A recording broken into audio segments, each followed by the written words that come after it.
الله على الجمال، الله على رمضان، الله على محمد رمضان. صراحة حلقة النهاردة 12 رمضان مست قلبي. حلقة جميلة جدا. على قد ما انا يعني كنت شايلة من محمد رمضان، بس الايام دي بصراحة بيعمل حاجات روعة، حاجات جميلة جدا. كفاية بيفرح الناس. النهاردة قابل راجل عجوز في الغيط.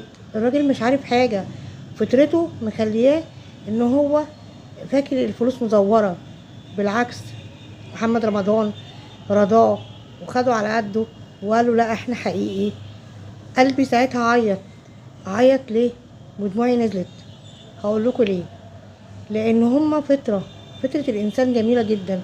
الناس القديمة دي والناس بتاعت زمان ناس جميلة، ناس طيبة، ناس قلبها طيب، ناس ما عندهاش خبث، ناس ما عندهاش اي نوع من الحقد او الغل. جواهم راضيين بعيشتهم، راضيين بحالهم.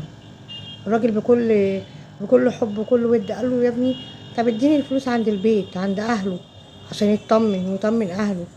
مع انه هو ممثل كبير والناس كلها عارفاه، بس هو طيبته وقلبه الطيب او فطرته او ان هو مش واخد باله من الحياة خلاه ما يعرفش ده مين، وخلاه مش متأكد هما مين.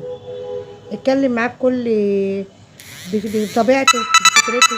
ما اتكلمش معاه بغل او بحقد او واحد مثلا واخد ان هو عارف هو بيتكلم ازاي. لا، الراجل اتكلم بطلب قلبه الطيب.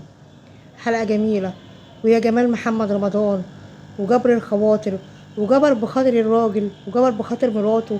ورقص، وقد ايه لما رقص عند البيت هو اللي معاه.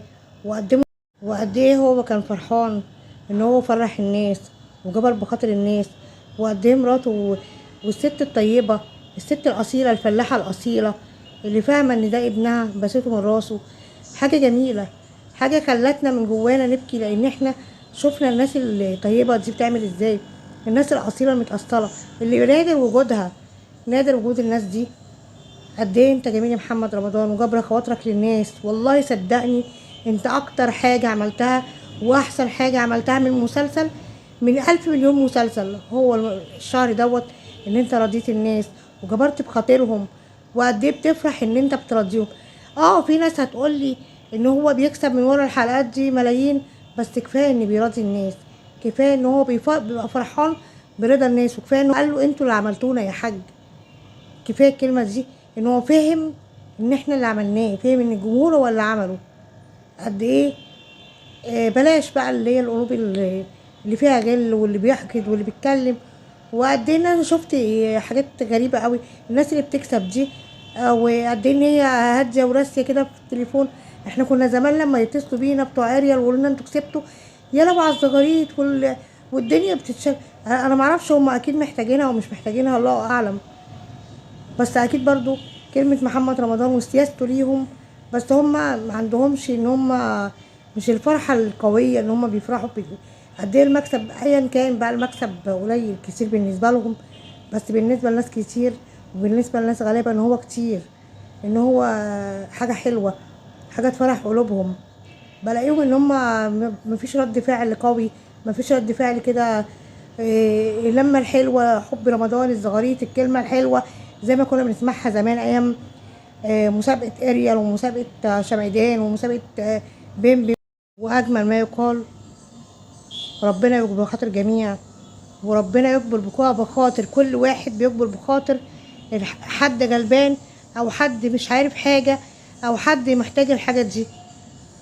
كمان في حاجة وقفت عندها لما الراجل بعت له حلمه وقال له نفسي اسدد ديني، اسدد كاردي. اجمل حاجة قالها، قال له يا حاج انا هسدد لك كاردك. يعني غير جايزة البرنامج ان هو عارف هموم الناس ولامسها وعارف ظروفهم وبينزل معاهم وبيقدر يقف معاهم وبيقدر يديهم حتى لو بيساعد معاهم. اللي يقول لي بقى ده هو بيكسب من ورا البرنامج، بيكسب من ورا حلقات، هو كتر خيره ان هو عمل كده. الناس كلها في بيوتها دلوقتي بتستنى محمد رمضان. الناس كلها في الشوارع بتقول يا رب نقابل محمد رمضان. شابوه محمد رمضان، وربنا يبارك لك، وكل سنه وانت طيب، لان دموعها تنزل من عيني. كل سنه وانت طيب وربنا يكبر بخاطركم وخاطر كل اللي يقف جنب الغلابه ويقف جنب الناس.